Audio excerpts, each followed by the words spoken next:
nouvelles héroïnes. En fait, je fais un AVC. Bon, je me rends pas compte que c'est un AVC sur le moment. Je me rends juste compte que ma main gauche ne fonctionne plus. Donc là, j'ai passé une semaine à l'hôpital de Katmandou. Moi, je pense que c'est un peu le truc qui m'a jamais lâché de se dire, il va t'arriver plein de galères. Tu vas avoir plein d'obstacles qui vont se dresser envers toi, devant toi. Mais en fait, tu vas avoir la force au fond de toi, les ressources nécessaires et la capacité de résilience de surmonter toutes les épreuves qui vont t'arriver. Alors c'est vrai que là je trouve qu'il y en a quand même beaucoup qui me sont arrivés ces derniers temps, mais je suis assez surprise de voir à quel point ça me passe dessus. Il était une nouvelle héroïne, Mathilde, qui grandit en Bretagne, pas grande. Encore plus petite que pas trop grande, elle se prend pour Fifi Brin d'Acier à monter sur les rochers de bord de mer quand ce n'est pas aux arbres de son jardin. Oui, Fifi, ou plutôt Pippi Longström, en suédois Pippi Longue Chaussette. Une fois la porte de la cuisine franchie, Mathilde, pas Fifi, enfile son tablier sans couette et longue chaussette et ne se la joue pas comme Beckham, mais plutôt comme Ratatouille avec sa maman. Cette passion pour la cuisine la pousse à se rêver chef. Enfin, son rêve ne dure pas très longtemps. Elle fait son stage de 3e dans un restaurant et rend son tablier avant que le bœuf bourguignon ne soit trop cuit. Trop de stress en cuisine, un vrai cauchemar. Rien à voir avec Top Chef. Son tablier rangé, ses ustensiles dans le tiroir, c'est sa valise que Mathilde décide de sortir pour voyager. Une âme de voyageuse cultivée par ses parents qui adoraient explorer le monde.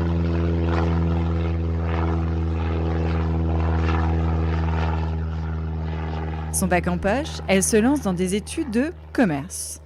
Ces études lui permettent de prendre le large, pas en mer, mais au Népal, à Katmandou.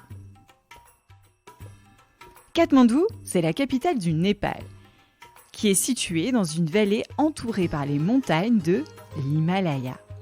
Ces montagnes de l'Himalaya ont été traversées par une autre exploratrice, un peu plus aventurière que Mathilde, Alexandra David Neil. Cette jeune femme avait rencontré le 13e Dalai Lama en 1912. Oui, l'année du naufrage du Titanic. Il lui fixa un rendez-vous à Lhasa, au Tibet. Une invitation qu'elle mit 11 ans à honorer. Et pour cause, Lhasa est interdite aux étrangers. Avec son compagnon de route, le Tibétain Apur Yangden, Alexandra et ce dernier se lancent dans une traversée de 8 mois à travers le pays des neiges. Après avoir parcouru plus de 2000 km à pied dans l'Himalaya en 1924, Alexandra entre déguisée en mendiante à Lhasa.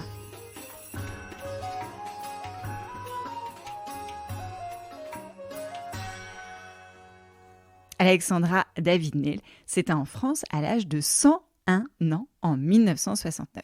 Mais revenons à Katmandou et notre Mathilde. Mathilde rejoint une mission humanitaire dans un pensionnat pour enfants. Pendant 1 mois, elle aide ses enfants, pour la plupart orphelins, à faire leurs devoirs. Say hello, say goodbye. Brian is in the kitchen. Elle est en première année d'école de commerce et fête alors ses 20 ans, entourée des enfants. Happy birthday! Happy birthday!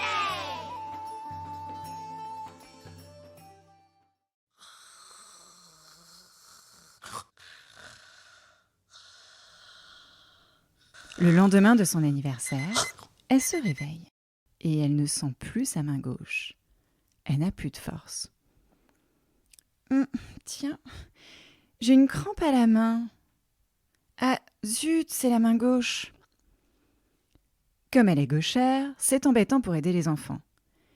Elle se débrouille pour écrire de la main droite au tableau et joue au mime Marceau. Elle ne s'inquiète pas plus que cela et part se coucher dans sa chambre le soir même. Le lendemain, au réveil. Tiens, je ne sens toujours pas ma main. Bon, je vais essayer de me lever. Mathilde s'écroule sur le sol devant son lit. Mais qu'est-ce qui se passe? Qu'est-ce qui se passe? Je ne sens plus ma main, je sens plus ma jambe gauche. Mathilde fait ce qu'on appelle, dans le jargon médico-scientifique, un AVC, ou plus précisément une hémorragie interne du cerveau. C'est-à-dire qu'il y a un caillot de sang qui s'est formé. Heureusement, son cerveau est toujours irrigué. Elle appelle à l'aide depuis sa chambre. Entre panique et état second, elle sera amenée à l'hôpital américain de Katmandou.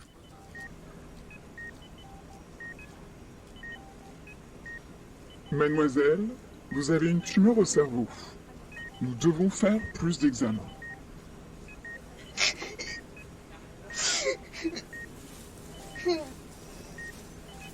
Mathilde fond en larmes. Elle crie intérieurement. « Je veux revoir ma famille! Je veux revoir ma famille !» Elle ne peut plus bouger. Elle est complètement paralysée du côté gauche. Son visage est aussi paralysé, ce qui l'empêche de s'exprimer. La nouvelle tombe. Mathilde ne peut pas prendre l'avion dans son état. C'est beaucoup trop dangereux pour elle, pour sa vie. Il lui faudra attendre 1 semaine. À Katmandou, Mathilde est seule dans sa chambre. Ses seules visites sont les médecins et son camarade d'école. Sa famille est en France. Elle s'effondre en larmes à chaque fois qu'elle a son père ou sa mère au téléphone. Et elle a peur le soir quand elle s'endort.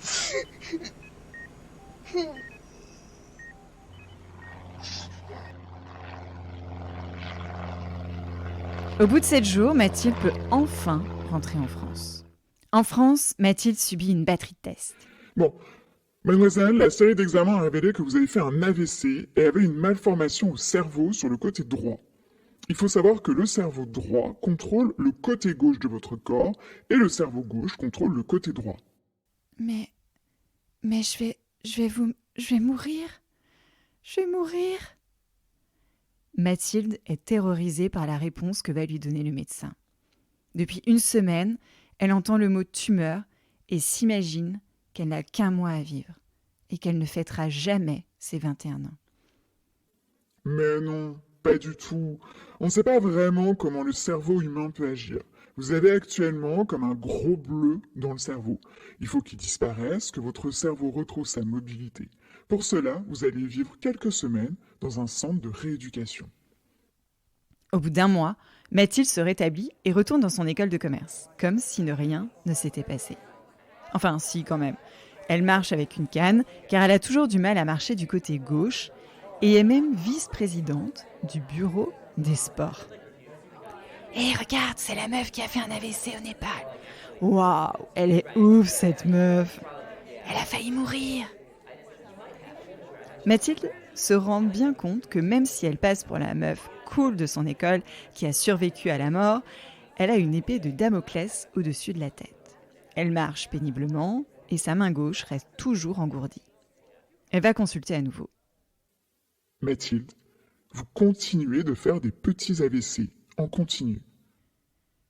Mais je vais vivre comme ça toute ma vie ? Nous pouvons procéder à une intervention au laser qui s'appelle Gamma Knife pour diminuer cette malformation. Gamma pour signifier les rayons et knife comme un couteau. Ouais, pas très réjouissant cette opération. Je n'ai pas le choix. L'intervention se passe bien et Mathilde reprend une vie normale.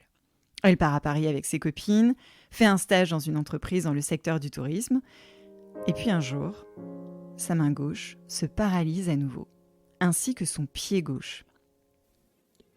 Bon, Mathilde, nous pouvons désormais opérer votre cerveau. Il y a des risques comme toute opération.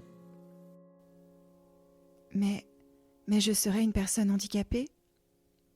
Oui, mais je préfère vous prévenir des autres risques, comme la perte de la vue. Mathilde accepte de faire cette opération de la dernière chance. Au moins, elle n'aura plus une épée de Damoclès sur la tête. Ses parents blêmissent. En fait, ils sont terrifiés. Mathilde, encore plus, mais ne le montre pas devant eux. Quand arrive le jour de l'opération, le 4 décembre 2012, Mathilde sait qu'elle va mourir, qu'elle ne se réveillera plus. Mathilde, je suis Sonia, ton infirmière. Alors imagine que tu es en train de souffler une bougie.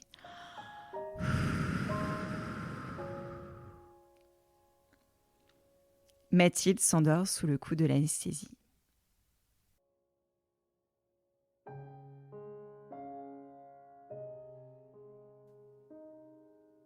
Mathilde, ma chérie, réveille-toi. Papa, bonjour. Le papa de Mathilde fond en larmes. Le médecin lui avait annoncé qu'elle pourrait ne plus parler après l'opération.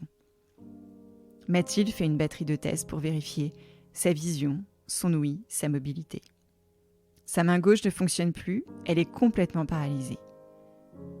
Son médecin ne perd pas espoir et lui annonce que peut-être elle pourra en retrouver l'usage.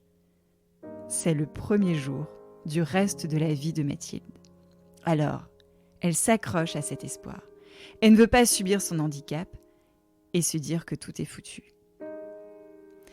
Ah, elle est ma grande. Tu as 20 ans et une longue vie devant toi. Tu vas y arriver et réaliser tous tes rêves. Elle part en centre de rééducation avec une niaque d'enfer dans son fauteuil roulant pour remarcher vite et retrouver les sensations de sa main gauche. Yay! 1 mois après son arrivée au centre, Mathilde arrive à remarcher. C'est une première victoire.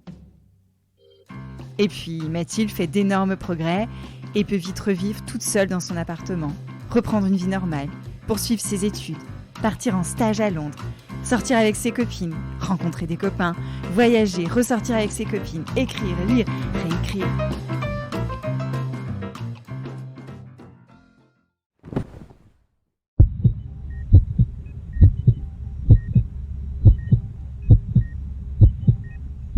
Quatre années se sont écoulées et Mathilde refait un AVC. Comme un signal d'alarme, elle prend conscience que sa vie reste fragile et qu'elle ne peut pas vivre comme avant. Juste différemment, avec des moments calmes, pour se reconnecter à elle-même. Vivre sa deuxième vie sans foncer comme pour la première. Alors Mathilde revit différemment. Elle commence l'escrime avec d'autres personnes handicapées et va faire une rencontre qui va bouleverser sa vie. Celle du papa de ses 2 enfants, Hortense et Marceau, qui naîtront quelques années après. Et quand Mathilde se retrouve en salle de travail pour leur donner naissance, tout se passe très bien, même si les médecins craignaient qu'elle refasse un AVC pendant l'accouchement. Aujourd'hui, Mathilde n'a pas retrouvé l'usage de sa main gauche, qui est restée figée, et se déplace avec une canne. Elle vit à 1000% sa vie de maman qui voit ses 2 enfants grandir et va d'entreprise en entreprise parler du handicap pour que les salariés handicapés puissent trouver leur place comme les autres. Alors, chère nouvelle héroïne, si tu tends l'oreille, tu entendras le message que Mathilde a enregistré pour toi. On a tous une force en nous qui se révèle avec les épreuves de la vie. Ce n'est pas parce qu'à un moment c'est difficile que la vie ne sera plus jamais belle. Il ne faut pas en douter. Malgré les grandes épreuves que j'ai traversées, je n'ai jamais cessé de sourire et d'avoir confiance en moi et en mon avenir. Voilà, c'était l'histoire de Mathilde Cabanis, ou plutôt le début de la grande histoire de sa première et deuxième vie. J'espère que ça t'a plu et inspiré. Juste avant d'écouter une nouvelle histoire, j'ai quelques messages à te dire. Si c'est la première fois que tu écoutes ce podcast, merci d'être venu jusque-là. Je t'invite à t'abonner pour ne pas rater les prochaines histoires. C'est tous les mercredis. Aussi, tu peux m'aider à faire grandir le podcast en mettant 5 étoiles et un avis sur la plateforme Apple Podcast et Spotify. Demande à tes parents, ton grand frère, grande sœur de le faire aussi. Et parle-en à tes professeurs, tes camarades de classe, ta directrice d'école, ton prof de danse ou entraîneur de basket. Je compte sur toi.